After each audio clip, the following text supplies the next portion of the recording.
Upcoming ఓటీటీలో release అయ్యే movies list. Agent Akhil, Mammootty, సాధ్వివేద కలిసి నటించారు.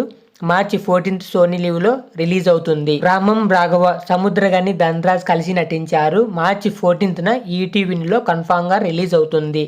పోన్మాన్, ఫసిల్, జోసెఫ్ రోజ్ కలిసి నటించారు. మార్చి 14 జియో హాట్‌స్టార్లో కన్ఫామ్ గా రిలీజ్ అవుతుంది.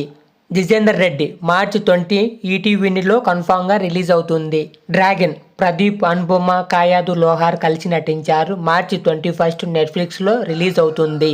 హీరో ధనుష్ డైరెక్ట్ చేసిన మూవీ జాబిలమ్మ నీకు అంత కోపమా మార్చి 21 ప్రైమ్ వీడియోలో కన్ఫామ్ గా రిలీజ్ అవుతుంది. టెస్ట్ సిద్ధార్థ, నయనతార కలిసి నటించారు. ఏప్రిల్ 4 నెట్ఫ్లిక్స్ లో కన్ఫామ్ గా రిలీజ్ అవుతుంది. మజాక, సందీప్ కిషన్, రావు రమేష్, రితువర్మ కలిసి నటించారు. ఏప్రిల్ 4 G5లో రిలీజ్ అవుతుంది. Court, state versus nobody, Priyadarshi, Roshan, Sridevi కలిసి నటించారు. మార్చి 14న థియేటర్లో రిలీజ్ అవుతుంది. ఐ హోప్ ఈ వీడియో మీకు నచ్చింది అనుకుంటా. నచ్చితే ప్లీజ్ ఫ్రెండ్స్ లైక్ చేయండి. ఇలాంటి లేటెస్ట్ ఓటీటీ అప్కమింగ్ మూవీస్ కోసం మన ఛానల్ని సబ్స్క్రైబ్ చేసుకోండి.